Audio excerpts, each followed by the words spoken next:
28 సార్లు కాల్ చేసిన, ఒకసారి లిఫ్ట్ చేశాడు. తయారాయనగర్లో ఉన్నాడు.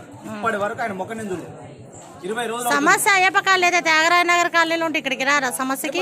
ఇప్పటి వరకు 28 సార్లు చేశాను మార్నింగ్ నుంచి. ఇప్పటి వరకు రెస్పాండ్ ఒక్కసారి కాల్ లిఫ్ట్ చేశాడు. వస్తున్న 10 నిమిషాలు అన్నాడు. ఇంకా ఆయనకు 10 నిమిషాలు కాలేదు. కార్పొరేటర్ మాకు పరిష్కారం కావాలి, ఎట్టి పరిస్థితుల్లో పరిష్కారం కావాలి మాకు. 20 రోజుల నుంచి ఇల్లు తడుస్తున్నాయి. కాలనీ సమస్య అయ్యప్ప కాలనీ గురించి కేటీఆర్ గారికి ట్విట్టర్ పెడుతున్నాం, కేటీఆర్ కి పంపిస్తున్నాం. చెప్పు, సమస్య ఉంది చెప్పు. 17 రోజుల నుంచి నీళ్ళలో మునిగి ఉందండి. 17 రోజుల నుంచి మునిగి ఉంది. కేటీఆర్ గారు వచ్చిర్రు, మీకు సాల్వ్ చేస్తామన్నారు. కలెక్టర్ గారు వచ్చిర్రు, అందరూ వచ్చిర్రు. మీకు ఈ సమస్య తొందరనే సాల్వ్ చేస్తామన్నారు. కానీ ఇప్పటి వరకు అయితే ఎవరు స్పందించట్లేదు. ఇంకా ఈ సిచ్యువేషన్ వచ్చే ఫ్లో ఎక్కువ ఉంది, పోయే ఫ్లో తక్కువ ఉంది. ఇలాగే ఉంటే ఇంకో 3 months అయినా కానీ నీళ్లు తగ్గవు. రోజుకు 2 ఇంచులు తగ్గాలంటే ఆ లెవెల్ వేసుకుంటే 3 నెలలు అయినా తగ్గవు. అప్పటి వరకు ఇల్లు ఉంటాయా, కూలిపోతాయా? అప్పటి వరకు మా పరిస్థితి ఏంది?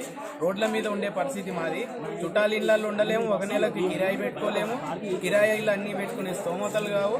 దీని మీద స్పందించాలని కేటీఆర్ గారికి కోరుతున్నాను.